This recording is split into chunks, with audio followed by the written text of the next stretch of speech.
All right, guys, we're going to get started here. Sound on. Hey, everybody. How's everybody doing out there tonight? All right. What's going on? How you doing, Justin? I am good. So we are over here at PFX Media. And my name is Joe, and we're doing Joe's first podcast or something like that. I don't know. Joe's first podcast. And we have Dean Baker over here. Hey there. He's a producer and engineer extraordinaire. I might be walking in and out of here on occasion, and I might even call out Carlos, because Carlos is our technical director. He's in the other room, and so I'm just gonna be hovering here today. He's the looks. I'm Justin Robinette, by the way, everybody. Dean actually gave us this opportunity, so I got to say thank you to Dean. Yes, thank you so much, Dean. No problem. And the you studio's are amazing. I am Justin Robinette. I'm the lead composer for Dame Media and also owner of Influential Productions and Syndicate Nation record labels. All right. So we got all that out of the way. We can just be us now. Just don't make me repeat all that stuff. I wasn't making notes or anything. So Well, you remember your name. Sure, why not? Good. All right, Justin, what's going on, dude? Not much, my friend. Just sitting in beautiful Orlando. Been working on a lot of projects lately. Also going to school. It's a lot of hard work being in the music industry, honestly. So, I'm a musician. Naturally. And also a filmmaker, and that's how we know each other, right? Right. So now you have spent the majority of your music career, though, doing more like EDM style kind of things. I've done EDM music for 19 years now, as a DJ and then later as a producer. So let me see your teeth. Oh, no, I got all those days out of the way a long time ago. Ended up having to move to Tennessee to get away from the rave scene, honestly. I bet. So, and then, but you did pretty well, though. You actually made a career of it. Yes, absolutely. Making bucks. And I've done everything from Orlando nightclubs to weddings to even small after-hours venues where nobody knows. So wait a minute, dude. So Orlando, though, from my understanding, Orlando's like the original rave city. Yes, it was. And you were a part of that? I was in Drop Zone, like Dead. Really? 2001. I got to see DJ Icy, Baby Ann, DJ X, all of the major players in the EDM scene back then. I got to see live at clubs like Fuel, Firestone, Baja Beach Club, 600 North, 900 North. And that was all when it was just starting to pop off or whatever. Yeah. But it was all underground. It wasn't really like it was legal. There was definitely underground as far as the legality goes. Yeah, like it was just guys. I went to this club one night. It was in a Chinese restaurant. They opened up after 3 o'clock in the morning, and you had to sign a waiver at the door that said that you weren't a cop. And they would just let you hang out and party there. They'd sell $10 bottles of water. Everybody just party all night, listening to rave music. Wow, really? Mm-hmm. It was so much fun. I played Vito's Sandwich Shop once, but I didn't have to sign a waiver. That waiver, everybody was happy to sign that waiver because that means that you could party in peace in there and not have to worry about getting in a lot of trouble. And they locked the doors and did the whole thing, and it was just totally... It was completely incognito. Incredible. You were around in Orlando for all that too, Dean? Oh, I've been around Orlando for a few years, decades actually. But just you might want to say hey to Stacy. She just walked in. Oh, hi, Stacy. How are you doing? My wife is chiming in. She might have my kids on, so let's see. Yeah. Ask her if Stacy, are the kids watching this? Because we'll keep it clean till you put them to bed. But anyway. That's probably not your style of music, though. No. What's that? Electronic dance music. I mean, when you're in your 20s and it's going on. I mean, I spent my early 90s here, and so you found yourself in these places that were factories in the back corner of somewhere, and getting crazy. I mean, you remember when Pleasure Island was a thing. Oh my gosh, Pleasure Island used to have. I'm really dating myself now. They used to have foam parties. They would Pleasure Island is what's now Disney Springs. It's now Disney Springs. Yeah, there were mostly just clubs and just a few restaurants back in the day, and you would actually pay like $20 to get access to All of them. to get into Pleasure Island. You'd have to pay $20, and then you had access to all the clubs. They had clubs back then that were revolving dance floors. I mean, you Groove. get on the floor The and you Groove. start cruising around the floor. You know, Really? Yeah, Don't do so- that when you're on 3 or 4 hits of acid. You get on the, The floor. groove like a That's exactly. like an LP. Yep, that's exactly what it was. And you've been there too and did I've- all that? I've gotten on the floor at one spot, lost my friends because I got off the floor on another spot. Because the floor is revolving, you have no Yeah, idea, yeah, and the yeah. club's packed. You're 3 Yeah. sheets to the wind. Yeah. It's an experience. You have to find your friends after that, and it's not an easy That thing. is so great. I've ended up calling them, just hey, listen, where are you guys at, man? Because You know, when I grew up, we didn't have cell phones, Mm-hmm. oddly enough. But, you know, in New York, yeah, I grew up in New York City, but it was, you know, crazy, but a different kind of crazy. Right. Orlando got to do something that then spread out throughout the entire world. world, yeah. You know what I mean? Like, Absolutely. that's a very different thing than, you know, but I've been to raves in New York City, but it wasn't that thing that you guys got to touch. Right. Which is pretty incredible. And then that inspired you. You were a young guy. That I bought inspired my you. And you were first set like, of turntables in 2001 after going to a live show and seeing this DJ just scratching it up. I was like, that's amazing. Yeah. Bought a set of direct drive Geminis and 2 crates of records and never looked back. Wow. And you were able to actually make a living and feed Yeah. yourself Oh, and yeah, do the whole thing and get out of mom's basement and whatever else. Oh, yeah, There's no absolutely. basements in Florida, man. How'd you guys grow up without a basement? Honestly, I've never even seen a basement. You've never seen a Never basement? seen a basement. Basements are great.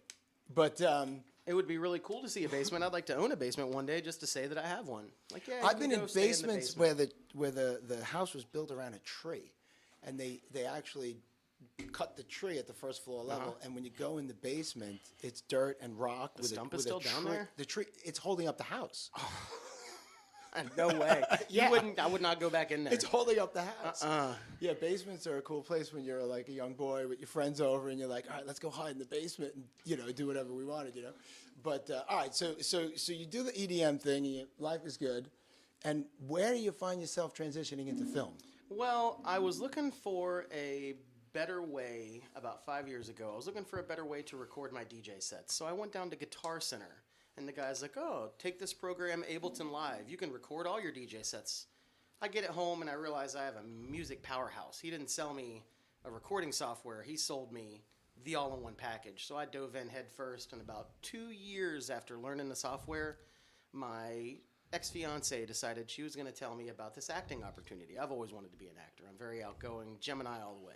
Yeah, same here. So I showed up at a OIF premiere in a leather cowboy hat and a leather jacket. I introduced myself to everybody in the room. Yeah. And Svea called me back a week later, said she had a part for me. Wow. Yeah, you introduced you introduced yourself to me that evening. Oh yeah, absolutely. And, that's one of the biggest things about getting your name out there is introducing yourself, making that first connection, because you're never going to know until you ask. Yeah, no, absolutely. And I thought right away, I'm like, check out this guy, man. This guy's doing it his way the whole way. It's confidence. That's it. Like- You got to have the confidence if you're going to make it. So then, did you go on the website, or you just wound up? Did you go on join on the Facebook, or I do joined that the whole Facebook thing, or group you just... after that first premiere. I was hooked. I joined the Facebook group. And then you Svea- wind up getting a gig with Svea LaRusso. Yeah, I did a background part. I was a detective in Rookie Day.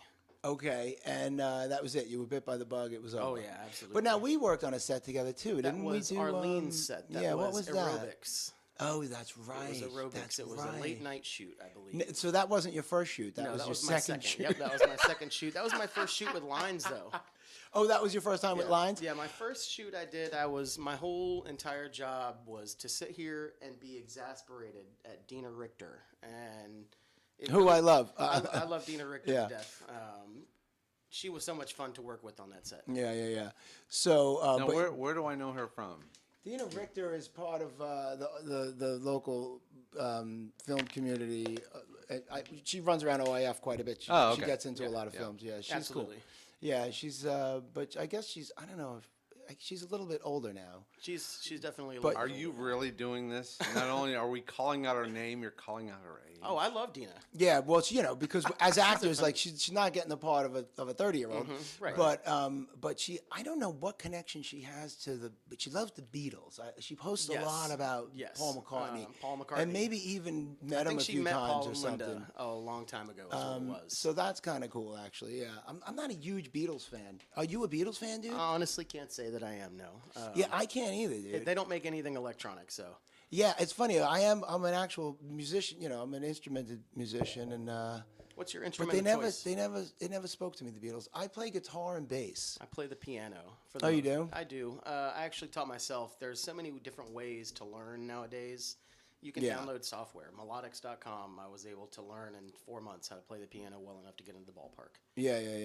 The piano is. I would love to learn how to play the piano. It's a little bit straightforward. The guitar is middle C on the guitar is in 4 places, so it's a much different animal. But I grew up Led Zeppelin and all that, so. We didn't want to play the piano. We all wanted to play the Led guitar. Zeppelin? No, into Led Zeppelin. I was not Led Zeppelin. I don't know if I would change places with anybody in this world, but if I could, it might be Jimmy Page. Yeah? I could think of a million other people that I'd change places with in this world. Yeah, maybe Mick Jagger, Yeah. but maybe. See, the only issue with trading places with a rock star is you're going to inherit that rock star kidney and that rock star. They've been partying for so long now that you're just going to be practically dead already. I got lots of friends that are dead already. And they're not doing as well as even Right, Keith Keith Richards. Richards, yeah. Like, come on. But He's still going. He's yeah. an Energizer rabbit. I don't get that's amazing. It's just to sheer me, will. man. I don't know how their bodies do it. Actually, every day that guy wakes up, he makes world history. Right. Every single day that he lives is another. You know what I mean? Like it's like Keith Richards lived today. Like. And I don't think he had to actually wear a costume for his appearance on when he played the on pirate one, Pirates right? of the With Pirates of the Caribbean. Caribbean, yeah, no, I don't think he had to actually wear a costume. No, I I think don't that's think just so how he dresses every day. I don't think know. that's true, and I think that actually the other guy was mimicking Johnny him. Depp. Johnny Depp was trying to rip him off. Johnny Yeah. Depp actually almost didn't get that role because they felt like he was playing the role too loose. The Disney executives were real It was unhappy. too loose for them. Yeah, they were real unhappy with his flamboyant performance. They thought he was going to ruin the movie. Yeah. Well, I can see that coming from Disney, you Right. know, but whatever. I mean, those movies don't do much for me, actually. I I've mean- seen them all, and they don't do that much for me. But he's always interesting to watch. Johnny Depp is always interesting to watch and Yeah. everything. Although you're absolutely right about the Pirates of the Caribbean. Yeah, they don't do movies. it for me. They're It's oddly enough, because this is like a film-centric kind of podcast. What did you grow up watching? Like, what is it that made you want to be an Ooh, actor? man. What is it about film that turned you on? Tom Hanks Big was real big. Any 80s movies. I recently, I never even saw it, but it's one of my favorites now is The Breakfast Club. I Okay. didn't watch it back then, but I've seen it like a million times now. Yeah. John Hughes. I mean, Yes. back then it was a big deal for us. I haven't seen it now, like as an adult, but I'm sure it's fantastic. So- I actually watched Steel Magnolias 3 times recently. Still Magnolias is a pretty great movie, though. Oh, yes, absolutely. Shirley MacLaine. Yeah, that's a great movie. So Netflix was doing that series on how certain movies got made, and they did a John Hughes movies, and it was what movie was that? Man, just draw a blank. But really interesting how he was doing movies back then, and if you really want to see the making of, it's a really great story, and it goes back, and I think one of the episodes was about Dirty Dancing, how that got made, which is later. I watched that on Netflix. Yeah. Each one was like a different. I Yeah. watched some of that, and then they did Home Alone. They did that. Home Alone was the other one that was Yeah. that was specifically John Hughes. Yeah. That Wait, almost, John Hughes made Home Alone? he wrote it. He Oh. wrote it and like produced it, pseudo-produced it. I'm pretty sure he wrote it but he didn't direct it. Yeah, he didn't Gotcha. direct it. Yeah. But again, it was one of those movies that almost never got made, and Yeah. it was completely a really interesting story. But it just I saw that. I guess it was. I might have watched that even before the pandemic hit. Like Yeah. it was. yeah, it came out. Came out a handful of months ago. Yeah, that was a and- cool show where they Yeah. did the backstory of each one. The Dirty Dancing one was pretty good too, actually. Yeah. Did you see Dirty Dancing, dude? Have I seen Dirty Dancing? Are Yeah. you serious? Nobody puts Of course baby in I've a seen. corner. Of course. Well, I I've don't seen know. I Dirty mean, like, Dancing. you were born when the thing came out. Yeah, you know but what I mean? still. Like, We had a huge collection of VHSs growing up. My dad had like 200-300 VHS. Anytime a movie come out, he'd get it on VHS. so when you started listening to music, it was on tape or Mm-hmm. On tape, vinyl? yeah. Or? I used to. My grandpa started teaching me to drive my Nissan pickup truck at 13 years old. I'd sit out there with my tape deck and drive it around the yard and turn it around and drive it around some more, just listening to tapes all day. Have you ever seen an 8-track? I have seen an 8-track, but Remember 8-tracks, dude? I'm not quite old enough to own an 8-track. My best 8-track tape, Changes One Bowie. Oh, wow. Yeah. Wow. Yeah, that was it. That was the 8-track. That was senior year, graduating. Wow. I had my 8-track tape player, and I was playing Changes One Bowie.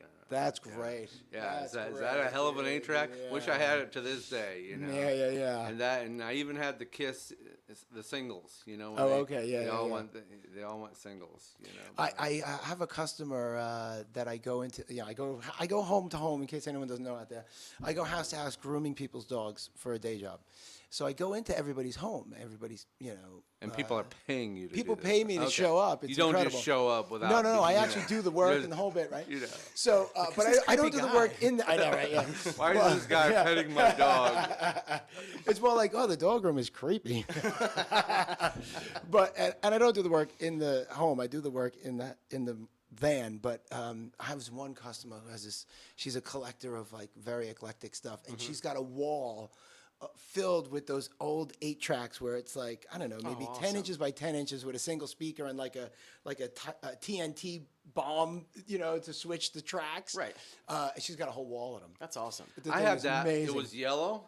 Mine was yellow, Yeah. and it was this plunger. Kind Yeah, of right? thing, It was you know. like, I think yeah. that was Panasonic. I think Panasonic. Made I don't know the make, but you know, and they're all like these kind of like weird '80s colors and different things, you know. And I look at them like, wow, man, that brings back some memories. I've got a man. couple thousand vinyl, but I've never owned a single 8-track. Yeah, and so, but you had to purchase all that vinyl as an adult. Oh yeah, Vinyl Frontier used to be here in Orlando, as well as the Drop Shop, and they were the two biggest record stores in Orlando. And actually, Drop Shop was my favorite because they used to have customer appreciation parties once a year where they'd give out free hot dogs, free beer, live techno shows in the parking lot. I got to see. I don't know if you're familiar with Jimmy Joslin or DJ Magic Mike. He actually used to do the XL 106.7 Friday nights. But it was a big blowout. They give away free beer, free hot dogs. They'd make a bunch of sales. And you loved it. Oh, I'd love it. Sorry. Hey, that's sorry. a really interesting cell phone. Sorry. You could actually spend all day at the record store because they had a row of turntables set up so you could listen to your vinyl before you Oh, purchase really? it. Oh, yeah, absolutely. Yeah. Oh, if you didn't like it, you wow. just put it I back. never, If you did, they don't let you do that in New York. really? No way. Oh man, I couldn't even go to a record store if I couldn't listen to it beforehand. Because how do you know what I you're mean, I getting? guess if you said, "Hey, I want to hear this" or something, you know, if it was a small mom and pop shop, Right. you could probably do that. But in New York, it was big Tower Records. They had like it was 10 or all these 15 big, turntables set up in the drop shop. 10 or 15. Yep. Wow. It's actually opened up to another record store now. I'm trying to remember the name of it. Where is it located? It's on Mills and Robinson here in Orlando. Okay, I was just over there today. I went by. Anybody out there know what the name of the record store that replaced the drop shop is? What is that zippity zooza? You got any noise going on? I got a little bit of buzz. Hey, Carlos, go ahead and turn your mic off since you're not talking to me. All right, cool, man. So yeah, I used to go into Tower Records, which is like a big national chain, and it was like a religious experience with music back then. When it was a very different thing because it was tactile and you touched it and you bought Right. it, and it meant something way different than what music is now. Like It was a physical thing rather Yeah. than digital media. it was a whole different thing, you know. I feel bad for my kids because like they get music from YouTube, and you're like, that's not how, like, you know. And the next week they listen to something else. They forgot, like. You only had a handful of things, so you listened to them. You knew every note. You knew it perfectly. You know? Back then, too, there was standards as far as mastering goes, as far as mixing goes. Oh, Nowadays, absolutely. Anybody can be a producer. Anybody can be a music composer. You don't have to have any kind of experience. You can put whatever crap you want to out there. So the quality varies. Yeah, On YouTube 100%. and SoundCloud. But I'm curious now. All right, so you're an EDM guy, right? So and you didn't have a lot of theory. Right. right? And so you were just dropping beats and doing different. You didn't even have a keyboard. Did you have a No, controller? I had a. It's called an Ableton Push, and what it's basically an all-in-one Ableton controller. It allows me to control every single parameter in Ableton at the touch of a 64 pad. Oh, it was one of those squares with Yep. all the lights on it, but Yep. not a keyboard. No. And that's how you created music for a long time. Absolutely. But now you're in school. Yeah, I'm going to and Full you Sail. learn theory and do all that. I actually just got out of music theory with an A, not an A plus. Although that's, So how did you screw that up? you know, I strive for excellence. I really wanted that A plus. I but know it meant something to you. It dude. was. Sorry. I got a 93.87 or something like that. 94 is the threshold for an But A+. what'd you get wrong? Like It was specifically, like probably what? a couple questions on a test. For example, when you're going from a major to a minor scale, you need to remember to deduct a half semitone. And sometimes I'd forget to do that because there's so many mathematical rules Yeah, in yeah, music yeah, theory yeah. that you have to remember. The dots on the page are a pain in the ass. Oh, yes, absolutely. Yeah, especially when you're new to it and you're like, oh, wait a Remix minute, Record you know. Shop. Thank you so much, Stacey Spick O'Connor. That is exactly what it's called. It's Oh, called that's Remix cool. Record Shop now. My wife is working for us. She's Thank you, actually at Stacy. home Googling for us. Awesome. Thank you. I like that. That's cool. So, all right. So, what do you think with theory now? So, you went out and bought a piano? Oh yeah, I bought a piano. I bought a new piano about 3 or 4 months ago. I was using an old Yamaha before that. I started learning to play the piano about a year ago with a website called Monologues.com that makes learning a game, kind of like Guitar Hero, except for it's Piano Hero. Yeah. I see stuff like that. I never tried it out though. It's good. You It's like real it? good. It's real good. It teaches you your right hand, and then you start to incorporate your left hand, and progressively get harder and harder as you learn Yeah. more steps towards playing. So how have you? So now that you're doing the theory thing, and now you have this keyboard, Mm-hmm. and now you're getting jobs doing film work. So are you like Are you applying the theory of upper structures and all this stuff to? Honestly, intuition works out so much better in my favor than theory ever will. Like, of course, if you've got a major scale, you're going to be happy, or you got a minor scale, you're going to be sad, which that's basic music theory. But for the most part, if you use your better judgment and your ears more than anything, then you're going to get what you're looking for. Yeah. And you should always have an idea in mind before you get started. What do you mean by an idea of what? Well, I get sent these movies that are completely done. I'm the third person to see them usually Yeah. because the movies get shot, the editor puts it together, the director sends it over, and I'm number 3 in the line. I see the whole movie, I watch it, I figure out the theme of what the music should be. Yeah, and they're in picture lock, so you can't even say, "Hey guys, if I could have an extra second right there." Oh, like, no. you know. Ableton allows me to edit whatever I want to. If I want to edit the movie, I can, and then I'll send it over to Felix Reyes, and he'll do the final edits from there. So you have people that'll allow you to change Oh the yeah, edit absolutely. if it worked just for the If music. I need an extra half second, I can absolutely take it. Wow. Oh, that's cool. But for the most part, I haven't really had to do that because I'm scoring directly to film. You can see your keyframes there. You know exactly when you want stuff to start. You know when want stuff to end. So. And how many films have you done now? I've done 6 films that I've composed for. I also did the music for a commercial that's coming up, and I did the mixing and mastering for one, and I also did the sound effects work for one of Jacqueline Frank's movies as well. Oh, which one? Ring, the one about Oh, the yeah, Ring doorbell. that's a cool film. She got a hold of me. She asked me to create a sound for this jump scare. Yeah. So I did that by layering a bunch of different impacts and slowing them down real slow so that it got that impact that you wanted, but it wasn't. It was designed by me. It wasn't just a bunch of samples.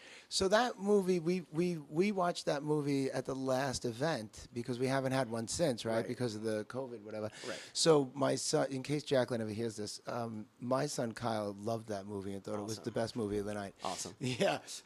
Jacqueline will love Meanwhile, he was in 2 other movies, and one of them went on to win like Best Picture, but he liked her movie. He liked the movie he was in too, but But yeah, and I love Jacqueline. She's a blast to hang out with and to work with. Jacqueline is so much fun. Yeah, She's so she's funny. great. Yeah. So okay, so what would be like a dream project for you? Do you want to do a feature? Do you want to Absolutely, I want to do a feature. I'm hoping to work for Tyler Perry Studios after I get out of school. It's in Atlanta. It's not in L.A. Thank God. Yeah. We had this conversation outside. Yeah, I don't want to go to anywhere near LA. The cost of living is entirely too expensive.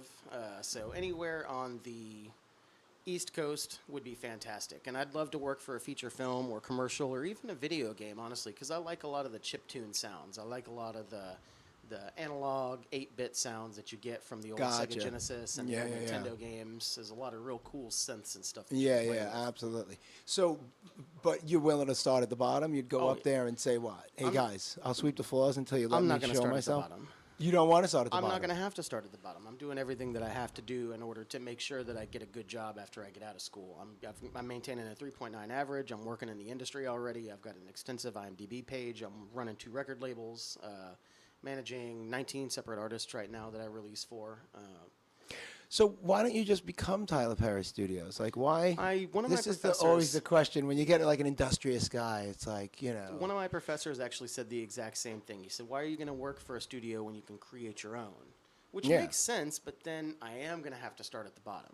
I'll have to buy the building, and I'll have to employ and get all this equipment, which I have. I own my house in DeLand, so I have $100,000 in equity to move with, but that's not going to be enough. Maybe in the future I could start my own studio, but for now I'm willing to take a job as a composer at a major studio in order to get where I need to get in the industry. Yeah. All we need is to get the studios to kind of set up shop down here again. Yeah, I know. Wouldn't that be right? Oh man, that would be awesome. And that's one of the great things about these film groups that we belong to is they're trying to get all of this done. We're trying to get film back into Florida. It's a weird thing because it's like politics and so much involved. And I make my bread and butter a different way. But for both of you guys, where it's like your bread and butter, right, it's a different thing. So I got to stay out of the conversation. I hope it happens for both of you, and I can tell along on it. But like, there's so much involved, and it doesn't even make sense. When you look at these other states that are bringing in so much money. I don't know. It's just weird, Even I think the last Bad Boys, like they shot a couple of things they had to in Miami, but didn't they bring the rest up to Tyler Perry? Which is silly because it's based in Miami. It's based in Miami, so they did a bunch of outdoor shots in Miami, and then brought the whole thing up to Tyler Perry to get the tax deductions and do the rest of it there. And you're like, really? You Florida, get with it. Right. But it's not my choice to make. There was a time when we had tax deductions. Yeah. And that was back in the 90s, and those kind of went away with whatever politicians ended their career. Well, it really doesn't make they much never sense came back. anyways. They never came Disney's back. Here, Universal's here. Those are the 2 major studios in the world right now. Well, we were deemed in the early mid 90s Hollywood East because we did have sound stages. Not that theme parks weren't here, but they actually have and still have sound stages. So sound stages mean attracting bigger productions. I think the only thing that they use the Universal backlot for nowadays, though, is Halloween Horror Nights. No, they just did that one, that other shoot. They took about 5 of them. The Right Stuff? Yeah, they did. They took 5 backlot studios, and they took 2 over at Full Sail and 5 over there. Yeah, but it would be nice, but I don't have any control or say in how the government doles out tax incentives. Right. Right. I do vote. I can tell you that. Well, anywhere but Los Angeles is absolutely great with me. Yeah, huh? I have family in LA. I've been to LA a couple of times. It doesn't work for me either. It would be awesome to visit, but it's just too damn expensive. Yeah, I'm from New York, right? So it's ridiculous. I think there's an actual ban from you going to LA because you're from New York. No, I'm just when you work, 90% of your income goes right out the door towards. Oh yeah, absolutely. Just towards staying alive, and if God forbid you miss 1 week of work, you'll never catch up again. When you live in these larger cities, New York, Frisco, and you're paying LA. for a 2-bedroom apartment like $1,000, $2,000 a month. So Gene Culver is chatting in. And he replied, "Can't we save them more than the tax deduction?" Which basically means that can't we get productions done a little cheaper in Florida even without the tax deduction? I know personally that I can get things done cheaper here. Right now, we're shooting 30 to 40 films every 3 months on a shoestring budget. On a Just- shoestring budget, Just right. everybody working together and pulling together as a community. But And some of them are good films. right, absolutely. Every now and then you come across a good film. Yeah. Oh, absolutely. So you got Brian John Steele, who's logged in. Bryson. said- Bryson, God. what's up, Bryson? buddy? I'm sorry, Bryson. Bryson. Bryson is my Steele. favorite little actor. He My says we shot Mercury commercial at a Universal backlot. Mercury commercial. Yeah. So Yeah, there's commercial, yeah, but there's work they're, here. They're happening. I don't know if Bryson's- we have enough union here, though. So many people would have to, many things would have to transform for it to be idyllic. Right. But a little step in the right direction might be nice. Maybe a couple, 2 or 3 more Screen Actors Guild movies would be nice. Yeah. Because you don't see anywhere around here do you see anybody that's giving out SAG cards. I certainly don't want to leave Florida. I love Florida. I think it's great. And I've been in other places and lived in other places. I like it here. I lived in Tennessee for a year. It was entirely too cold for me. If I leave here, I would go to Tennessee. Let's just get recognized here, for the work we're doing. Right. Yeah. Let's actually get recognized for the work we're doing, and so that people aren't going, "Oh, you're Florida." Yeah, yeah. You're- They're gonna you're- do that you're a theme anyways. park, let's just start getting recognized. When we were popular in the '90s is mostly when, what was it? Right around mid '90s, there was a earthquake in L.A. Remember, it was happening right in the middle of one of their baseball games. It was like earthquake Yeah. happened, Yeah. and of course all their sound stages got damaged. Oh, wow. So all their productions got interrupted, and where did they go? They came here. A lot of shows came here because we had sound stages, and then even you remember Sequest? Oh, yes. Yeah. Sequest came here, and Well, for a short time, Sequest came here because the sound stages were gone, and of course I think we marked the end of Sequest, but hey, Wasn't there a follow-up Sequest DSV, or was that the same series? that was, I believe, the same. There was another season, I think, that Right. they jumped the shark. They just went one season too far, and Like but- everything. But yeah, I guess Florida can be claiming to kill. They killed Sequest, They killed but you know Sequest. what? The show killed itself. It's just one of those things. But we were popular for a short time because we had all these sound stages, and guess what? They needed them, and well, they need them now. They need them right now because their backlog. They're opening up June 12th, I think, in LA. The studios are allowed to open up, and their backlogs for months and months and months. Oh, I So bet there's so many productions that are on hold. I right now. wouldn't doubt if a couple came through here to get done. Is Chapman Leonard still an operating studio? I don't know if I was just there the other day over there. You over there? Yeah. I had to pick up some gear from a guy who rents space from them, but Yeah. I don't know what they're doing. I just connected with John Chapman online, and he remembered me. I mean, I hadn't seen the guy since 1990 nothing. It means know? you Yeah. made an impact. And he was like, "Hey, I remember you. Yeah, I remember you too. Where the hell have you been?" And I don't know. He kind of dropped off the planet, I guess, for a while, or maybe not. I just didn't have that social media over the last 2 decades to Yeah. track him down, and But yeah, there's a lot of people that were really pushing Florida. A lot of But people that Chapman were did pushing more Florida back like in the they day. were making dollies. They created a couple of systems that are still. He had some rigs that Yeah. were Chapman rigs Yeah. that were very popular, and still are. I would think so. Yeah, That I right think there so, is an end into the industry. You could almost sit back on your ass and not do nothing and still manage to skate by on creating something for the industry. Yeah, well, I mean, he had created like a dolly tracking system or Yeah. something like that was I mean- just world class and used on every large set, and Right. it's still today. And It's like, at like a time saying the when name gear was Steadicam. better. It's like Yeah, saying like the name like Steadicam Steadicam, is yeah, it's a still Chapman, yeah. around. Right. Yeah. Not going anywhere. Chapman stuff is Yeah. still out there. The Chapman cranes and whatnot. Well, then they probably still make it by the standards they were using back then instead of the junk we get today. Half plastic. Yeah, because some of this stuff gets beat up. Oh, yeah, absolutely. The gear gets abused. Well, they try to make it lighter and they try to make it more portable, but when they do that, they're going to sacrifice almost all of that durability. Yeah. The one good thing though is the LED lighting. I have to say the LED lighting is I'm down with LED lighting. We're surrounded by it in Yeah, here. I'm down with LED lighting. That's a And great the room thing. is about 20 degrees cooler than it would have Then been. it would have if were been, yeah. quartz, Oh, you we'd know? be pouring. We would be pouring. I saw one of the coolest LED lights on my last film set. The movie hasn't been shown yet. It was supposed to be in this premiere. It was called Legacy by Brooks Lively, and he had a light that was about 4 foot long, I'd say, and it looked like a normal LED. But then I realized it had like 200 to 300 different settings on it of all different colors, and he used it to turn a regular car into a police car just by putting it inside and flashing Yeah. the red and blues. Yeah. Yeah. That's The coolest LED yeah. light now is a flat panel LED light that you roll up like a poster. What? Yeah. It's literally That's just crazy. a thin, Yeah. pliable thing that you could just kind of like wrap around and. I could see and- where that would be feasible too, because the LED light, the wires are real thin. Oh yeah,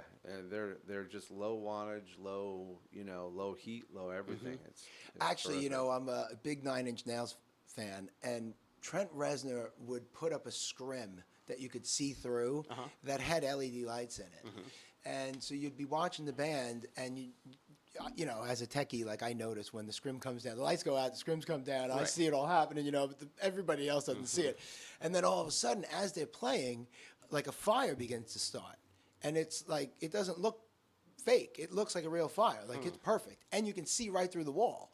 And you're like, what the hell is going on? And then they're able to put another one behind them. So now they're wrapped, and then they get it to spin. And you're like, these guys are standing inside of a fire. tunnel of fire. Like, it's incredible. So I always love Trent Reznor for that, because he always takes the lighting and they use click tracks and everything. Everything's MIDI synced. Right. So all the lighting and all the video is in sync with all the music. It seems like there's so much work that goes into those stage shows. Everything has to be right on time, which nowadays all that's going to be automated anyways. But you still have to But you do it still as a have to, person, like, yep. because he'll have a live drummer, and he'll have digital drums, canned drums, and but when these guys, what can be done with lighting now is incredible. oh yeah, Even these little things, they're smaller than this, and with magnets on them, you stick them on the pole, and all of a sudden you got rid of the problem. Right. Like lighting is half the battle with film. So FYI, your mother just joined us. Is that true? I just wanted to say, well, Deanna. oh, is that my mom? Oh, that is my mom. yeah, Hey, mom. Likes seeing my son Justin. Thanks, mom. Oh, Yeah, I love you too. My And, mom's and been one of my most Sevilla vocal just supporters. joined us. oh, what did she say? She just says, "Hola." Does she have a question? I don't think so. Someone She- said they're so fortunate to have gotten Willem Dafoe in the studio. I know Thank that's you. not me. Thank you. Frank. Thank you. Frank Dapril Oh, Franco, yeah, he's a good buddy. Yeah, and he's a Ron good friend of mine. Bojack just Oh, joined Ron us. Bojack is one of the best cinematographers out there right now. He's got an amazing setup. Yeah, I like working with I Ron. love working with Ron, Ron's a Ron good guy. operates through the Does he? studio. Through the Yes, studio, he, yeah. he takes up office space here. My and he's- second movie I ever worked on, it was middle of the night. I was at Arlene's apartment. It was 2 stories in the air, and Arlene's like, all right, this has to be a morning shoot. Ron's like, oh, no problem. I'll just extend the lights up 30 feet and light it from the outside. I think he sent me to go do it, though, to be That's honest probably with you. exactly what happened, because Ron, he's a go-getter. He knows when you got to tell somebody to do And something. I was scared. We had to stick it on some sort of transformer that was on It the lawn. I'm worked, like, though. Ron, It what am I looked doing? amazing. He's like, stand it up. Yeah, Because he had to go go. see it. What am I doing, Ron? Oh, Ron, that was so great. and if I'm gonna bust you on your mom, my aunt just joined us too. Oh, My that's aunt cool. Joan, That's she good. just joined That's us good. All the way up in Massachusetts. Shout out to Massachusetts. in the What, house. so is Svea on? Ask Svea. Svea, what time are you posting the awards? Because me and Yeah. Justin we're up for the award. We're up for one of the Sevilla, pictures. if you are listening, if you are watching us, and Yeah. it'll take about 15 seconds to get to you. To get back, yeah. So you tell us about some awards, what we're looking forward to tonight. So anyway, just So, all when right, you get a chance. So, all right. So we went on a couple of tangents. Yeah. So tell us It more happens. about which is the best part of podcast. the whole reason right? you brought me in here. Yeah. So, but tell us more about. All right. So you become an actor. You go on Sphere's set. You do Rookie Day. Yep. And then you did this one with Arlene. I was on that set. It was aerobics was yeah, what it was. which was a wildly outside of the normal Oh my God, kind it of was funny, film. though. It was we had a lot of fun on that set. I think Vincent was the main actor. He's so funny. Yeah, that guy was incredible. He's And so it was funny. you and him that had to do all those, because you didn't go with us after we left that Right. apartment. That guy was incredible, man. Yeah, he's so funny too. Yeah, he was great. But I thought you were pretty, you were pretty natural about it. I mean, you were dedicated to the It's a part. lot easier to act in front of the camera if you just pretend like it's not there. Yeah. It's a lot easier to remain natural if you go in with the mindset too that this is who you are. Yeah. Now, you used to DJ in front of people and Oh, yeah, whatnot, so yeah. you're not afraid of a No, I'm crowd not or in- none of Gemini. the You don't care slightest, about yeah. anything. Yep. The one great thing about film is you can do it over and over and over again Oh, until yeah, you get it right. absolutely. You know, I come from a theater background, so it was like, and as a musician too, like if you miss a note or the drummer drops a stick, you just keep going, you know? I actually went to go audition for a play in my hometown of DeLand recently, and then I got scared about halfway through because of that exact reason. Oh, yeah, man, If you flub your lines in front of everybody, you don't get another you go. take. Yeah, you got to go. just keep going, Right. man. Actually, the scariest thing for me on stage is when somebody puts a flame. Like, even just a candle, I'm like, please, no. Even as an audience member, I'm like, no flames on stage, man. Because those sets please. will go up like that. They're Everything made goes of up cheap. in 2 seconds, and I've been at theaters where somebody knocks the candle over, and the damn table is on fire, and we're like, all right, where are the exits? Like, Everything is bare minimum on stage. You know, the studio here, I rent the studio out, so I get on a daily basis somebody wanting to rent out the studio, and they ask me for some crazy things. Yeah, they yeah. ask me, Like what? Can we smoke No. in here? And I'm like, dude, I got curtains. I don't want that smoke in my. Yeah. Can we have live flames? And I'm like, no, not live flames. I mean, this is a I've- concrete room, I've but actually there's walked camera in equipment.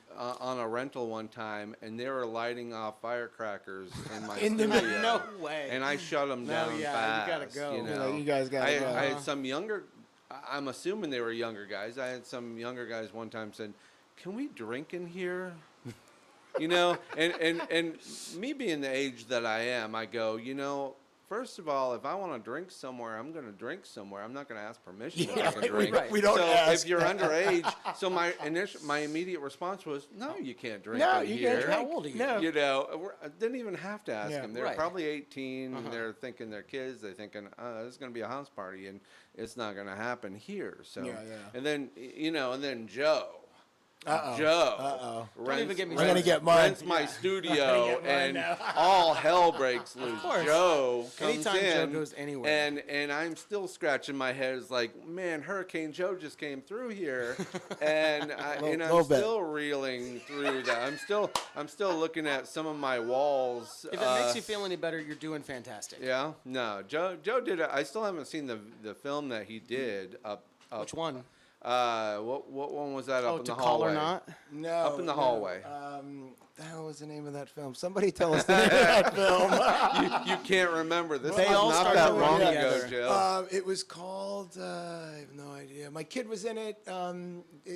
Is somebody writing what the name of the film is? Svea wants to know when you want the awards to be posted. I think Post it's it now. Yeah, I Post think it it's right now now. up to you. Right now. Post it Yeah. now. What was the name of the film? I forget the name of the film, but it was a horror film with my kid running around. Yeah. He was dreaming and all So that. it had to and be going last through. October, September, It October. It was something just like this that. last time Yeah. around. Yeah, it was the last event. The Edge Challenge. Yeah, yeah. So that gets around to Actually, Ron got best cinematographer for that film. Yeah, and I got best beat up studio. There's got to be an award. Sevilla, if you're listening. So wait, he filmed in here? he filmed Oh, in I'm so sorry. in the studio. Yes. You know what we did in here, though, actually? We used upstairs, too, which is what he really got upset about. Yeah. But down here, we took a tarp. You really got. I had to say, I was fuming. I was like the teacher. And you let him come back. I was like the teacher that walks up and says, "Get in my office right now." You know. He and did- I he pulled read the us- both he down. had to read us the riot act. I Oh, read wow. him the riot act, and I'm like, dude, do I really have Torment. to? Yeah. Torment. Torment, Awesome. yeah. Awesome. So Torment. Torment's a good film. You'll be proud of it. I'll send you the link. But what down here in the studio, we I bought a tarp, like a waterproof tarp, and a couple of 10-foot 2x4s, and we actually filled it with water. We created a little pool. Yeah. This is a new. And then had This is a studio. There's And then- thousands and and- thousands of dollars of electronics and we here. put Bryson, who had just chimed in about the commercial he did at Universal. So we put Bryson in it with tape on his mouth, tied to a chair with a red balloon, and then we had a crane, and my son comes in and walks through the water. I mean, it's a gorgeous shot, though. Right. And we used like shop you- vacs. how We did- okay. shop That vac makes all sense. the water How did you out. clean it up? We took shop vacs and sucked up because only like 2-3 inches Use of water. my shop vac, probably. No. We had them in the vans. I didn't know you had one. Or I would have. Yeah, right. Yeah, why, We, why mess your own stuff up? And then we flushed the water down the toilet, which you don't even have to flush. You just pour them in and it goes down. Naturally. And then what else did we do over here? There was a couple of things, but yeah, that was a fun shoot, man. And Ron got best cinematographer for it. So speaking of Bryson, he impresses me every time I see him. He's such a little man. My boy, he's 8 years old, and there's no way he'd be anywhere near as respectful as Bryson is as an actor. And Actually, I work with Bryson quite a bit, and he's a real joy to have on, and his parents are lovely people, and yeah, he gets the first call a lot. You know, you're like, yo, dude, can he's you got do this? these You know, like, fake glasses that he wears in the first Oh, movie. calling them out here. Okay. he's worn those on my set. Oh my God, they're so funny. I know, yeah. And I work with Abby a lot too, and she's doll. And there's a bunch of great kids now that are in the circle and work and do good work. And I work with the kids because, when I decided to go into film, it's only a year or so ago. About a year and a half ago for me too. Yeah, I mean, I had been in the creative arts and had been in theater and whatnot, but when I decided to do film, I thought, my wife is going to kill me because it's so many hours and so much labor. I said, let me get the whole family involved. That's the smartest way to do it. So I That is started the writing smartest way to scripts do it. for the kids, and now, now the whole family does it. But it's a beautiful thing, I can tell you that. I actually got one of my managers at the place I used to work at Sykes. I told him about OIF, and him and his wife and his 2 kids got involved. Cheryl Sheehan Hawks and their kids. Oh, cool. And Rupert Hawks. They're in a couple movies from the last. Oh, that time. name is familiar. Yeah, they're pretty Yeah. Is prominent that now. that little? He's got blonde, Yep. big like 2-inch locks. Yep, that's him. Yeah, that kid is. That movie he was in was great. That was that Robert Dodrell's film? It what was. Whose film was that he was in? It was cool though. Oh no, Madison Bowman was in that film, right? Yes. He winds up. It was. Or Danielle gave him a knife and Yep. had him stab someone. That's the one I won the award for. It Whispers. No, my kid's in It Whispers. Oh, is it? Yeah, Kyle is in It Whispers. No, that kid is. He's camera friendly, huh? Yes. Yeah. Yeah. And he was spooky in that film that he did. Most of the OIF films are outstanding. Every now and then you come across some that aren't as good, but everybody's giving it their best. So even if you don't make as good a quality of film, you're going to learn from the experience. Well, yeah, I mean, man, sometimes you just don't nail it. Even, which is fine, though, because we accept it and we let people grow, and you know what? They give good It's a- feedback, too. I Yeah. mean, phenomenal If feedback. you can on take the everything. feedback. Some Right, if people- you can take the feedback. Some people aren't good about it. Everything's a learning experience. What I'm impressed by is that y'all keep going back in. It's almost like, we just had this crazy, great experience. When can we do another? Yeah, when can we do it Oh my again? God, it's so much like, fun. yeah, It's like guerrilla filmmaking at its finest. Yeah. So I've only been briefly involved with OIF, and just for the folks who don't know OIF, it's Orlando Independent Filmmakers. And Sevilla could, she's joined. Looks like she joined again, but and she could also put a little bit of note in there about in the info bar. About OIF and what you do, put a link, whatever.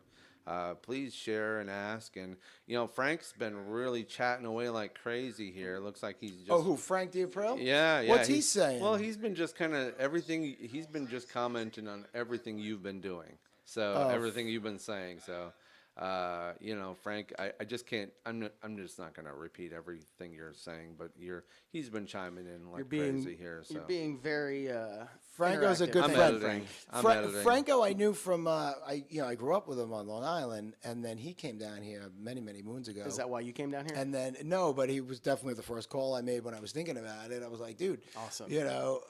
And then he also has a young child the same age as mine, so yeah, we spent a lot of great time together. It's cool.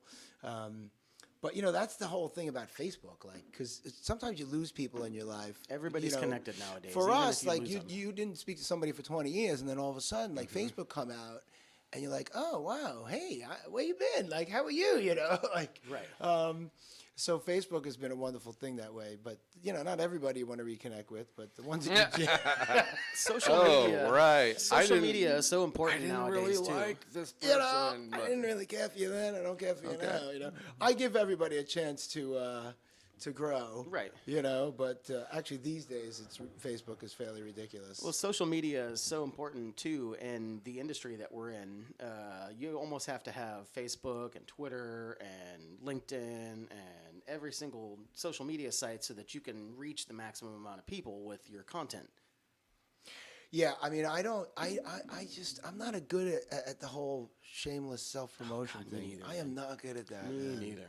Well, there are people that are. They're so good at it. And That's the what thing of it people is make the big bucks there's a for. creative person, and then there's the Analytical. the analytical, the marketing person, Yep. the guy who wants to take. You know, I mean, there's a reason why starving artists occurred. Yeah, Okay. yeah. Is because they never bothered to partner up with somebody that can actually bring their art Yeah. to the world. You know. Yeah. That's why you had you had people, brilliant creative people from hundreds of years ago dying in poverty. Yeah.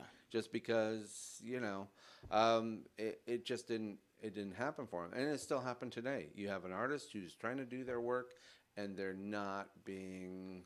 By the time I get done making the Lifted music up. and making the album art and doing the mastering and doing all the uploading to the distribution sites, I don't want anything to do with it after that. I would much rather someone take over and do all the shameless Well, self-promotion. it's a different way of thinking. Right. You know, it's a pain in the ass, and it's like it feels like work. Whereas, absolutely. you know, when you're being creative, Well, it doesn't feel like work. They, as they, much. they dumbed it down for us. They made Facebook. Yeah, I know. What better platform It for doesn't get shameless easier. self I promotion know. than Facebook or LinkedIn Yeah. or everything? You Right. know. I could care less for what a lot of people are promoting lately, though, and I don't want to take a side on any of it, but the That's- world has gone to shit, and Oh, it's yeah. terrible. Like we're a failed state at this point. Oh, like, I get s- it together, people. I Like, stay home when yeah. I can. These opinions do not reflect Yeah. the studio Get here. it, get it together, and, people. They are expressed opinions from the individual. I said it. You know, I'll post your phone number here in a Yeah, moment. please. Yeah. Oh God, I have my great shirt on. Where's the camera? Can you read that? Yeah, guys you know can who- read it. You You can know read who it. Nero is? Yeah. No. Nero? I know Nero the Emperor. Yeah, Nero fiddled while Rome burned. Oh, okay. Look, he's got the fiddle. I and all. got you. Yeah. Nero for president 2020. I wore my own brand because I didn't know whether we would We're be on not getting video or into not. politics. I hope. Oh you yeah, I'm know, staying. it's- I don't want nothing As to do long with as, politics. as long as we're voting for Nero, we don't have to have any other Okay. conversation. I think he's been dead for like 2,000 or 3,000 years. Oh. Yeah. So what happened with Sphere? Did she post? No, not yet. Although She Gene didn't Culver say? did say you can't create and sell at the same time, and you're absolutely right, Gene. It is so hard. By the time I'm ready to start selling, I am exhausted from the creative process. Well, you look at the music industry, and Gene can probably kind of attest to this. It's if you were a performer in the any leading up to what Napster did, which was take Yep. the money away from the performers. If you look at what the industry was, is if you created an album, how much of it went away to the sales staff, to the distribution, to the 97 cents on the dollar. Yeah, so I get like 0.04 cents per stream on Spotify.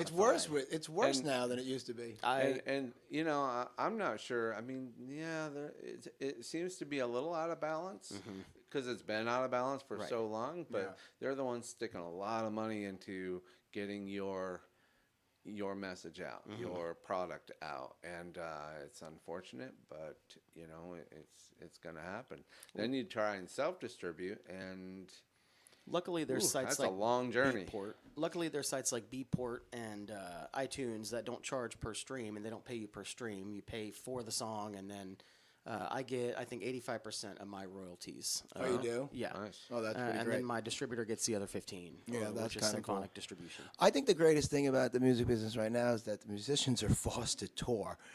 So they have to come yeah, to town absolutely. and That's where all play the a money show is. and sell merch.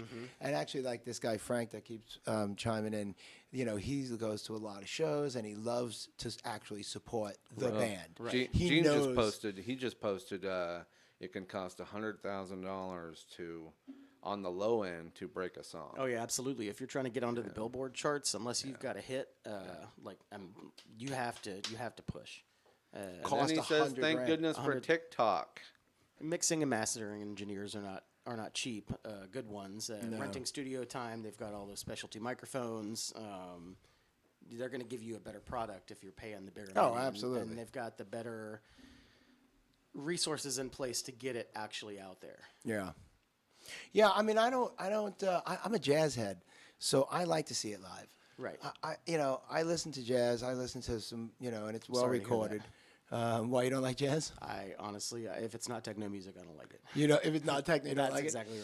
right. It's funny. I was watching the other day, Le Mans. Who was that actor in Le Mans?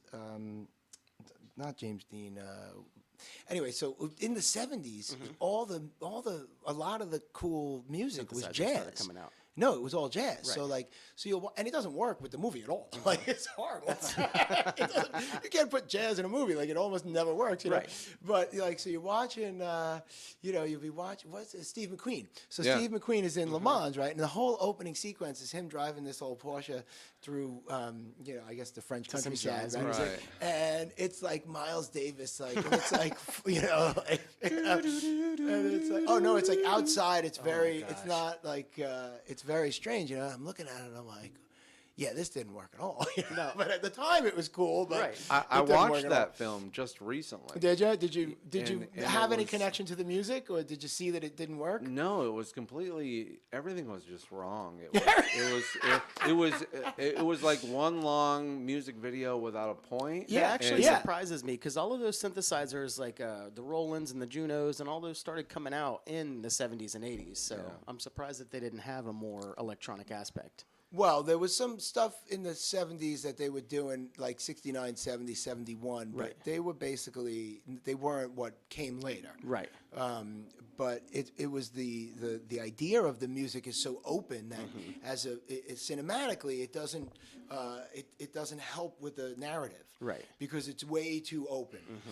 Whereas you're not giving us exactly honing in on exactly what you're looking for. So it's interesting. If you're driving in a car, you should have some upbeat. Yeah, it's like a something thing that gets should you happen, going. like a theme. Like there's no theme, and the theme in jazz, like they play it once and then they just do variations on it forever. So, you're like people, and if you don't listen to jazz, you don't even know that. Right. You didn't even know that they set it up on the first go around, and now that So it's interesting when you look. But yeah, jazz is not for everybody. But I happen to love it. And you want to see it live. Right. And even with rock and roll, the problem with rock and roll is that it's like bands are copying bands that copied bands of bands that copied bands, and it's not there. It's really not there anymore. Artists have been copying since the Leonardo da Vinci days. Leonardo actually got his start copying other artists. He got to start as a forger. He would forge Roman paintings or Roman sculptures and sell them for a profit. So yes, right, but other things advanced around that, Yes. right? Like Yeah. palettes and different types of paints and Right, tones and all absolutely. these things, He right? was definitely an things innovator. change, right? But in the arts, there's always a way to copy someone and make it better. It's all about influence. Yeah, like so some of my early influences were like copying, like 50s guys, like Elvis's guitar player Right. turned on a lot of Jeff Beck, Eric Clapton, but they didn't play anything like that. Right. Now everyone's literally trying to copy, and they're not kicking you in the chest anymore. Like you go and you see it, like, hey guys, I've seen this a million times, like, and you're not there, and you're not doing it for me, you know. It's the rise of the bedroom producer. Anybody can make music nowadays. All you need to do is go spend $1,000 on Ableton Live, and you can be a musician. Yeah, yeah. The other thing that's weird, dude, is so have you heard any lyrics of like some of these new songs? Like, it's weird, man. It's like not. Yeah. It's weird, man. And I'm like, what do you guys? That's what the generation. This is what you people are worried about. Like, what are we worried about, man? Like, You know, but you can go to any time and do that. You can listen to Dire Straits. Money for you Nothing. know. Oh no, even before some of that stuff, and you start listening to the lyrics and go, you know, I see you're a poet. You know, but I may not be my poet. Right. I love the music, but if you really want to break it down to the lyrics, it can be, you know. yeah, not everybody's Crosby, Stills, and Nash, but you know, even greats will say, "I wasn't that great. You Right. guys just loved it," you know. So things that weren't that. I mean, you know, we think of the movie like Midnight Cowboy. Yeah, yeah, yeah. Now your eyes lit up when I Yeah. said that, and you go, "Wow, that was great." Have you watched that in the last 20 years? Maybe no, not 20. Probably not. No. Watch it. It was a crappy film. Yeah, yeah, yeah. But yet yeah. it goes down in the list of some of the best films. It's the nostalgia I'm watching factor. it and I go, first of all, it's the song. They play that song for like a dozen times throughout that whole film. It's the only song they play. You know, everybody's talking. Probably Yeah, paid yeah, a lot of money for And it. so and that's trying to all they ease do. it They out. keep playing the song over and over and over and over and Yeah. over and over and over again. It's like, is it on skip? You know, is the record on auto repeat because that's all you hear, and just watching the movie, you kind of go much like Le Mans. You know, Yeah. started watching that and going, oh, this movie's just. You know, I can see where it was so visual because there came out another racing movie Yeah, at the yeah. same time, Yeah. or within a year after that. There was the other racing movie when who did you think was in Le Mans, but it wasn't him. What, Well, James Dean? But he James would have been Dean, dead yeah. by No, then, no, right? no, But no. Steve It- McQueen. No, Steve McQueen McQueen wasn't in wasn't Le in Mans. He was in Le Mans, right? Okay, then it was the other film. Yeah. Regardless, Le Mans came out, I guess, then as a response to another movie about Gotcha, racing. yeah, yeah, yeah. And James Gardner was in that. Oh, okay. And I mean, there's I'll no dig that dialogue up. for the first 30 minutes or something like It's that. all racing. Well, Of- the one with of James Le Gardner Mans. is like Two all jazz. racing for like Yeah. the first 30 minutes. Yeah. Yeah, it's, yeah, yeah. It's crazy. I don't know if I could make it through. Yeah, you know. Oh, yeah, no, you're like, whoa, guys, really? I feel like they should be drinking tea or something. Yeah, you got to be careful watching some old movies thinking, oh, these were the great movies. And then you start watching them comparing it, you know, now and you go, yeah. I was literally this week, or I guess late last week, I was watching Last Tango in Paris, you know, and I'm like, oh, like 20 minutes in, I'm like, I can't watch this. It's not, you know, I can't watch it. Yeah. We're can't a watch it, fast-paced world nowadays, and But- it's hard to grab someone's Yeah. attention. And if you don't do it in the first 5 or 10 minutes, you're going to lose them completely. Well, I think it was like Rodriguez and the movie Speed that changed everything. You know, the Rodriguez edit in what was it, El Mariachi or Yeah. right, and then Well, yeah. and then the other one was That was his Speed, first. El Mariachi was the first the one he and did then- shot in Mexico. Yeah, and then they redid it for Hollywood, which Yes. was Antonio Banderas. Yeah, with and all Antonio that. Banderas, But yeah. that was he. But, yeah. He had a colorful start to his career. But, yeah, but Speed there's was like outstanding. 2,000 edits in it, Yeah. as opposed to like at the time a regular movie had 1,000 edits. He put 2,000 edits in it. when you go back to older films, I mean, I could watch Jaws a Oh, 1,000 dude. times in a row. You never still turn tomorrow. Jaws off. If You Jaws came never on, you don't turn Jaws it off. Yes, off. I'm with you 100% on If that you one. don't, talk about music and talk about music that just perfect for the film, Yeah. and you want to hear it again because you know the shark's coming. Part of Well, the you know, that was mystery a of save, that, right? So, Yeah, like, I was that about was to a say that save. exact Yeah. same thing. You know, that music saved the film because Yeah. they didn't have the shark. The didn't shark work, right? didn't So- work half the damn time. So what's the greatest thing about filmmaking though? Is like if the shark doesn't work, you might make a great film. Absolutely. You know, Well, like- it was about what you didn't see when you didn't. Right, You know, that's Yeah, it. yeah, It yeah. ended it's up what you making Yeah. think you're about to see, and then Yeah. you only see the shark a few times in the very end of the film. But I gotta tell you, I will still watch Jaws if it's on TV tomorrow. But you or- won't watch Alfred Hitchcock. You'd turn that off in 2 minutes. And it's just as much suspense for those people at that time. It's just not paced the same way. That's like, exactly the right. It's a lot pacing, slower paced. You know? And Alfred Hitchcock is the master of tension. He you know? actually ended up shooting his, I think it was Psycho, was his first film. He shot it on the set of his Alfred Hitchcock Presents because the studio didn't want to get back his movie. They didn't want to give him money to spend, so he just used his own film set. He had a TV show. He used his film budget for his TV show to film the movie as well. Justin, your entire family is on watching here. I don't doubt it. Someone named Paige, and Yeah, and then I have a very then you have a supportive family. nephew, and you got the whole clan out here. Hi, everybody. I love you all. So what kind of stuff did you grow up watching? Like what was like visually like wow? How did they do that? You like a Star Wars kid? I'm definitely a Star Wars kid. Close Encounters. Definitely Oh, Wars Close over Trek. Encounters. I've always hated Star Trek. Yeah, I never understood Star Trek. No. I was just watching like some original Star Trek. And it was so bad it was good. You know, it was so bad it was good. The original episodes, not the original films. William you know, they're Shatner is an over but Spock and in the TV episodes, watching it, and then I was watching one the other day just because I was curious, and they were showing the Klingons, and the Klingons were actually, well, they just looked like tan people with goatees and mustaches. You mean before they did the before they did the head and prosthetics, all that they were stuff? just regular That's people. Klingons were not, you know, all done up with the prosthetics. They were just, you know, they gave them a little darker complexion, and they put mustaches and beards and little, you know, goatees. Statistically speaking, there is zero chance that any aliens that we come across would Will look look- anything like us. Yeah. Why not? Why is that? Why Well, wouldn't they because look like us? all different planets have different atmospheres. They have different laws of physics. You never met my first wife. Now we're doing first wife jokes here. All right, so wait a minute. So Svea posted the awards. Let's She see what we did. got here. Yeah. Okay, so we got top 3 monologues. Did my mic go out? Okay. I can hear you. Okay, so Savannah Grace Elmer, Hannah's monologue was the winner. And then Dylan Bowers and Stephanie Curves came in second and third. And then top 3 shorts, the Denver Hill Case, Paul Asunga, winner.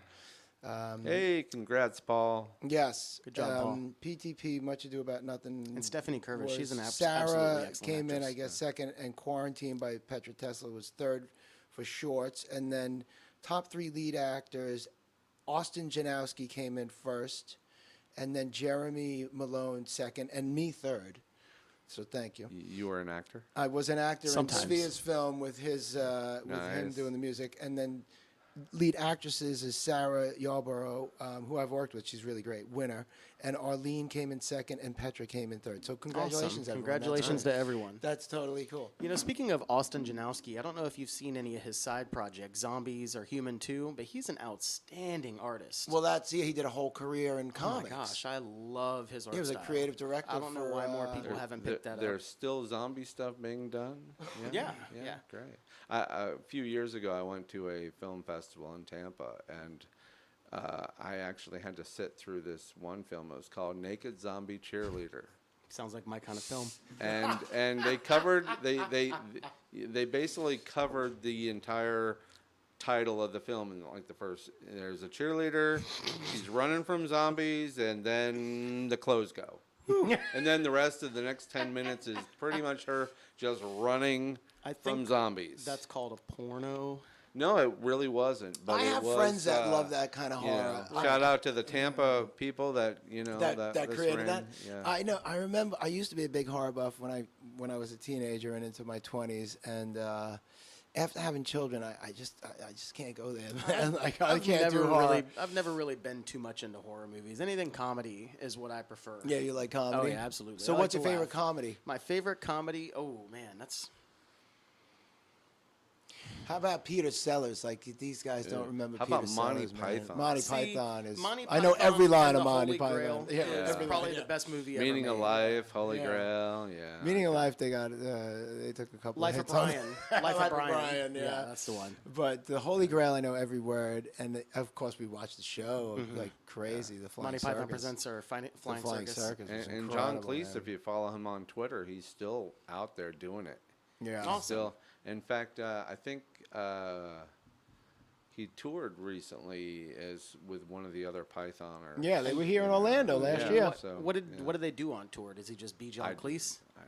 I Okay, think it's everybody. like I mean, I wouldn't care. I'd pay to see Right, the guy. absolutely. Like, I yeah, think I'd have a conversation with I him, think if honestly. you've got two Monty Pythoners in a room, yeah, you're good. you're pretty much going to be Right. you're going to Yeah. get your money's worth. Right. I would think. you know, Absolutely. And yeah, so. But so what year were you born? 82.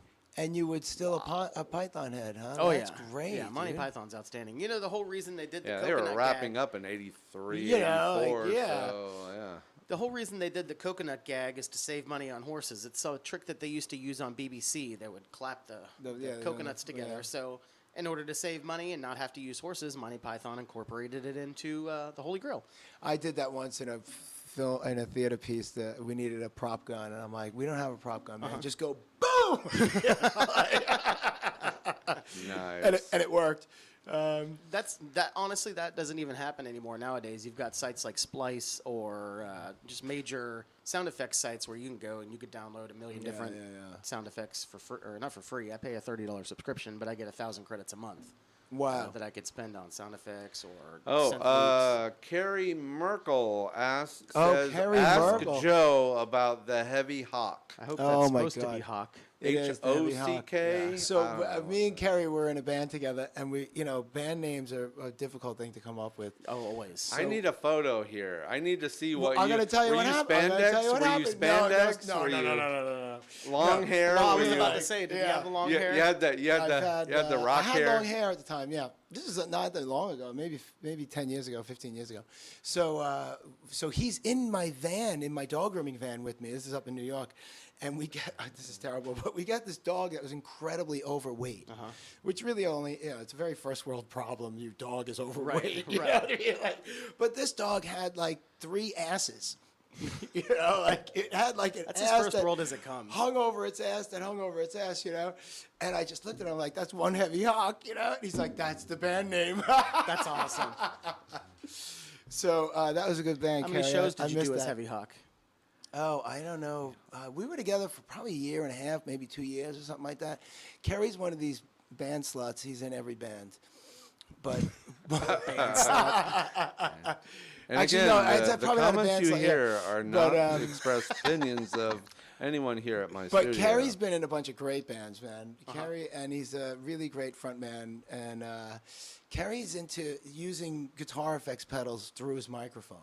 So you get cool vocal effects. So he does all this crazy stuff. Like he had, at one point, his guitar effects pedals were, his board was bigger than mine Right. as the guitar player, And, and it's funny because he's on there's like a Facebook page for people who love pedal boards, and Carrie's on there as the singer, like he's not putting his guitar through it, he's putting his microphone through it. Do a phaser or like something Oh, like a everything chorus under box. the sun, and it became a trend. So then the company started actually developing things that you could put microphones into. I actually have a Roland VT3 that's a voice transformer. That's all it does. It's it's made for that. And then he sends it out all 1/4 inch and does all this crazy stuff with it. Carrie's a really creative guy, and he's in one good band right now. I don't know if he's in any others, but he's on a different end of the music scene, where he's out there, bringing the drum kit in and bringing all the gear in and doing the whole thing. They're still doing it old school, and it's Even drums nowadays. I've got a set of digital drums at the house made by Alesis, and it's a full-size drum kit, but it hooks right into my computer. I can record everything as MIDI. I can record it as audio. I just got your little keyboard in. You can do Axel F. Right. You know. Absolutely. Do, do, do, do, do, do, do. I just bought an acoustic drum kit for my son. I can't. Some of us we would walk out of the room. If I walked into a room and the drummer was playing electronic drum kit, I'd turn around and leave. Honestly, I'd turn around and the leave. whole reason I did Like, it see ya. is because I want to get back to the human feel of drums. When you're using Ableton or you're using a DAW, your drums don't feel organic at all because it's all right there on the line. You can offset things, but it's still, you're not going to get the same sound as you would as an actual piano player playing the piano or a drummer, because they have the human organic feel to them. You know, depending on the drummer, like some guys put sound like through the drum, and some guys hit it to get sound out of it. Right. And it's dependent on the style and Right. whatnot. It's funny actually. That guy Kerry, he's also a great drummer. But yeah, I couldn't do electronic drums are cool for churches where you Right. can like lower them. Like a lot of churches buy electronic drum kits. But no, I have a big raucous drum kit in my house, and I let my 10-year-old and my 8-year-old go crazy on it, and I love I it. wouldn't count out electronic drums so fast, because you can technically assign any sound that you want to those electronic drums. Well, I respect triggers. Yeah, I'm with triggers, no Right. problem. But when you're in the room, I don't know. It's just you not the know, same. Not the same. Man.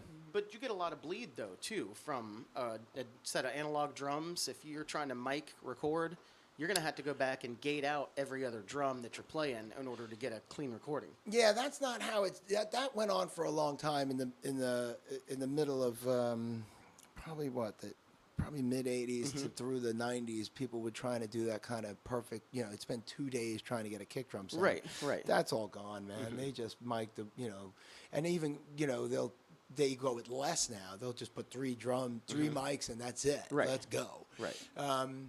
But and that's a much cooler way to go about it. The issue with that, though, is then you've got bleed from the other drums. Exactly which everything is supposed to be EQ'd differently. Your hi-hats are supposed to EQ differently. Your snares are supposed to be EQ'd differently. Your kick, in order to get the best sound out of all of them. Everything should be panned the proper way. Well, that's up to the creative, isn't it? That's up You to would, the guy. you would think Like, so, but that's then like, you're going to get a cheaper sounding. You're going to get a cheaper sound that way. Well, it works for Jack White, dude. I mean, he did the White White Stripes. Stripes, I mean, yeah. come on. can you man. argue- Like, how can you argue with that you logic? can't argue with it, it's up to the artist, right? Right. So, like, even like, because I own a couple of great microphones, and if you know where to put a microphone and you know how to tune the drum kit, Right. The bleed is fantastic. You Right. love it. I one time was recording. I was the engineer recording a band, and there was something wrong with the guy's kick drum, and it was like double flapping, and he didn't mean to do it. And me and another guy were like, "Oh, that sounds amazing. Like, let's hope he doesn't fix that problem." Right. And you just let it roll. And it's the same thing with film. Like, oddly enough, like, being new to film, pre-production is so important. But really, and you follow it and you do as much as you can and all that. But again, like coming from jazz, you got to throw all that out when you're in the middle of it. You don't throw it out, but as soon as you get a problem, Roll with the punches. That's where the gift is. That's where the magic comes in, And it's the same thing on stage as an actor, Right. or as a musician. It's when there's a problem that you have the chance to rise above whatever you were planning on. And that's the only time that it's actually real and super special. Like, I love that kind of thing. We're talking pre-production. I was about to say, speaking of pre-production, pre-production is one of the most important things on film sets nowadays. Because I've been on film sets where pre-production, every single aspect has been planned out and everything's run smoothly. No one's behind time. And I've also been on sets where you spend 4 hours when you get there just trying to figure out what you're doing. Yeah, well, that's unacceptable. Yeah, I mean, so it's 40 minutes would be unacceptable, right. let alone 4 hours. Do some rehearsals, do some blocking. right. Start thinking about what your DP is going to be doing, or your cinematographer. Start thinking about what people are doing, how your actors are going to go from this mark to this mark, Right. and start actually storyboard. I was about to say, simple storyboards go A simple long storyboard. way. If you can make stick figures, you don't have to be you don't have to be an artist. You can be an artist in stick figures. I was on a set that Romero's Haunted Horrors, whatever, and John Pinkoff, I believe is his name, his last name, and I think it was the first time he directed. He had been an actor and he decided to direct, and he came in and he had the whole thing storyboarded out. Yeah. It with stick figures. Right. But it was perfect. It was like, all right, cool. This is what we do. Let's go. It just helps to it was give perfect, actors a mark to follow. Right. Yeah. And in fact, nowadays, like a TV show that I produced last year, we decided to shoot a digital storyboard during a rehearsal. So we had our camera blocking. We may not have had the exact actor at the exact, you know, background in that, but if I'm doing an over the shoulder, if I'm doing a POV, if I'm doing a, you know, a different type of angle, you know, I'll know, and then then my crew will know, because we've done all the hard work, and you can shoot a digital story with your cell phone. You just go in, you turn the camera sideways, and then you can go in and say, look, I want this shot, boom, I want that shot, boom, I want it over the shoulder, and you start planning that. Pre-production is incredibly important, because when you don't have the luxury of time. No. You don't have the luxury of spending 30 days, 60 days, 90 days filming something. You got to get it done in a weekend. Yeah, oh yeah. Actually, that's the biggest difference between being a musician and being in theater. Those two separate from being in film. In film, you can't get high. You can't be drunk. You have to come in fully prepared for whatever. Way like 120%, and then roll with it. You know, because you've done all that work. You can say, all right, wait a minute. Okay, you're gonna jump out a window We're today. running out of time. We can cut that scene. I really don't need it, or whatever. But that's one of the greatest joys of working in film, is the amount of work that you got to get done. In a short amount of time. In the short amount of time, it puts this creative pressure on you, but you have, you know, that whole pre-production period. Whereas in rock and roll, you show up, the guys are like, whatever, you know. Let's play some music. Drunk, you know, they're getting drunk, they're doing this, they're doing that, you know. And then in theater, I like the rehearsal process in theater. Right. But when I went back to acting here in Florida, I was like, I can't do theater. I don't have 3 weeks to do rehearsals, and then a month of shows. Like I don't have it, you know. Like I'd rather study my lines, come in when that guy says action, I'm ready. And you can't miss You a know. show either. If you miss a show, then where's the lead actor? Who's going to play you? Yeah, well, it depends on some of the theaters would have a backup. backup for it. Yeah, but understudy.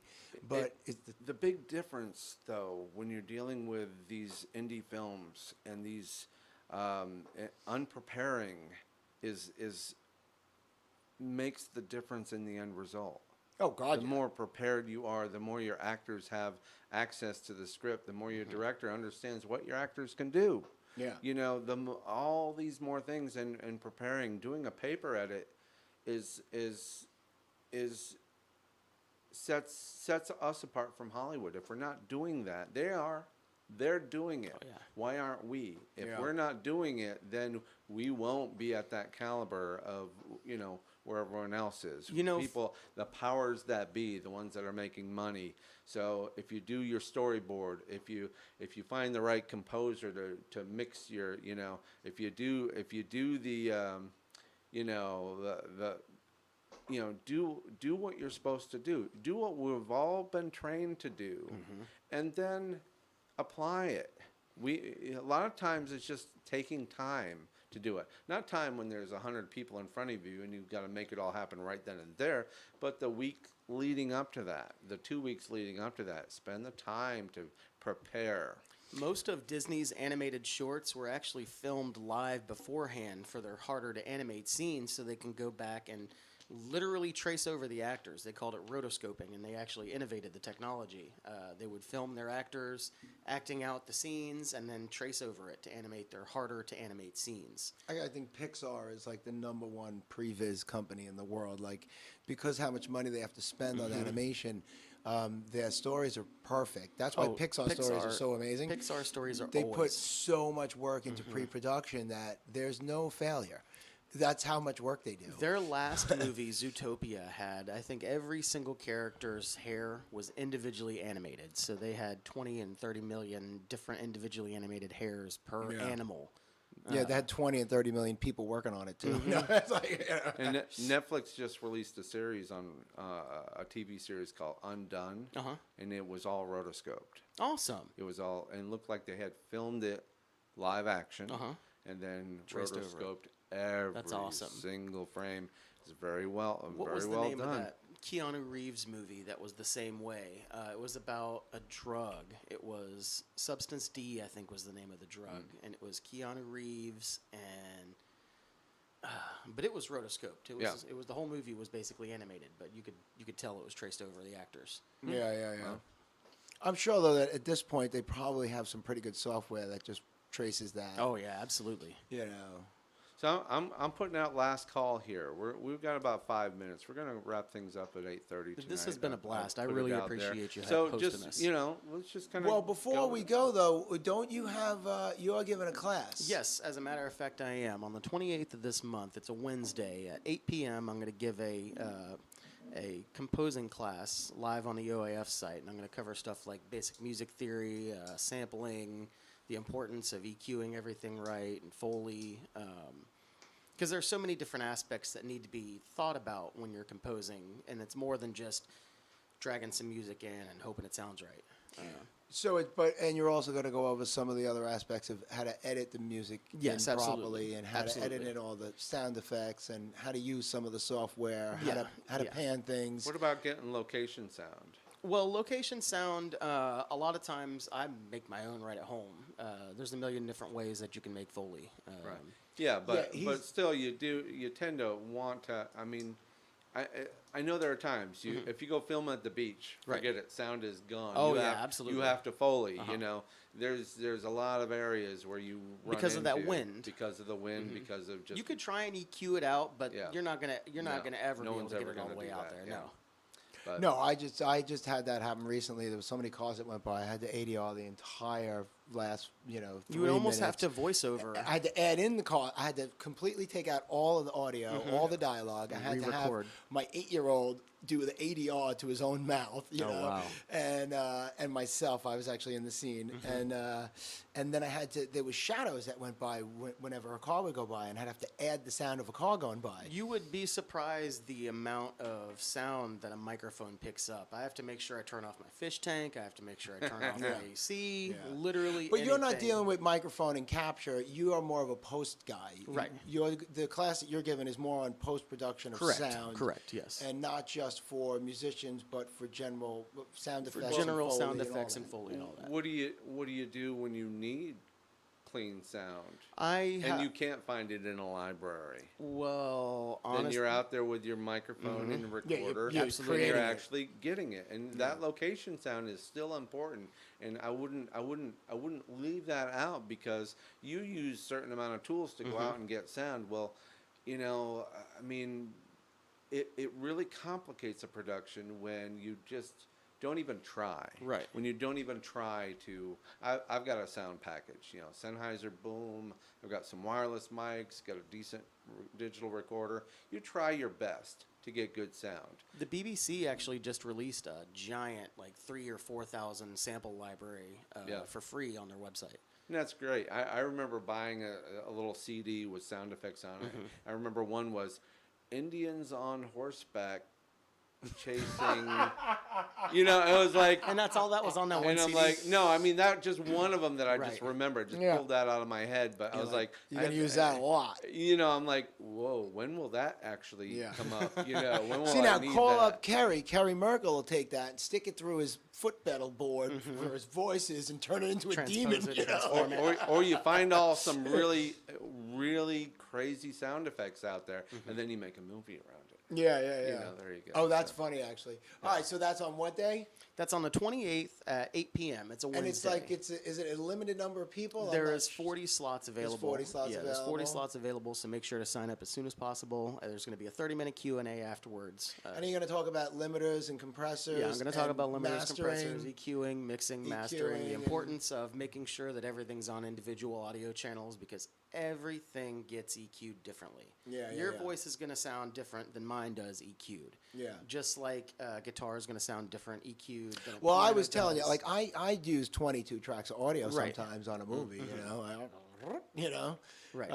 So yeah, I don't. I'm- Not when a lot I'm- of people do that. When I'm making music, it's not uncommon for me to have 50, 60 different tracks, because Yeah. I'll have a different track for every drum, every synth, every bass, every Yeah. vocal, left and right. And people get intimidated by that whole, that as it's going down, they're like, oh, they think it's going to run out, but it doesn't Oh, run out. no, it never runs out. It's Just keep limitless. going. Even if you start to But bog down your computer, label it. Yeah. Even gotta if you label start it. to bog down, even if you start to bog down your computer, you could just run a recording, bunch everything all together, and then just continue working. Basically, export your project, then take what you've got and put it back in your master track and keep going. I've got a computer in the other room that's still got acid music on it. Oh, awesome. wow. Acid Pro? Talk I about remember that. That's talk crazy. about a Wow. retro program. Huh? Yeah. You'd get a kick out of that. So Full have Sail has that. me using Pro Tools and Logic Pro X, which are decent softwares. I'm an Ableton guy myself, but that's how I learn. But I love Logic. I'm not a Pro Tools fan, but Right. I love Logic. I think there's a it's free great. software for anybody that's interested. It's called Reaper, and it does everything that all the major. It does everything Ableton can do. It does everything Logic can do. It does everything that Pro Tools can do, and it's completely free. You pay the developer what you want if you decide to. Well, I mean, I don't know. I haven't seen that one. I know Audacity. Sometimes I'll pull up Audacity quick if I Audacity need to is do something. more of a just a recording. to record live. But Joe- I'll look into Reaper. what are we going to be talking about next week? I don't know. Depends on what guests we bring in. Yeah. Yeah. Okay. We're gonna do something similar. Awesome. But you won't be here. Dude. That's all right. But You'll- maybe another time you'll come back. I'll come back anytime you want me to, You my need to friend. be chatting in, and Right. kind of get this communication going on here on the. Arlene said that she. Yeah, she was Arlene will be excited coming about it. in. Yeah, Arlene wanted to talk about some. Yeah, I got to talk to Arlene. I have some ideas for Mm-hmm. what we can do. She likes to work with the empowering women kind of thing. Yes. So, so I don't want to give it all away, but I have some ideas I got to talk to her about on Awesome. what we're gonna do. Yeah. Yeah. Well, maybe if there's anybody that's a filmmaker that has a film and they want to, maybe we won't play it in our cast, but we can also, if it's online, if it lives online somewhere, we could easily publish the link so that people could watch it on their own. The issue with that I've noticed too is that all of these films make the circuit. So once you film a film, you're not going to be able to see it online for at least a year or so because it's going around the different film circuits and being distributed to different places. So it's hard to find a lot of films You online. talk about film festivals too. There's a No, whole... time to go. Time to go. All right. Yeah. So 8:32. Thank you, Thank you. Orlando, and Facebook and YouTube, and you two guys. Thank you, guys, Joe. man. Thank you. that is a hoot. Yeah, it was All right. good. We cut. That was so much fun. Yeah. Go ahead and Cut. pull the little red dial down.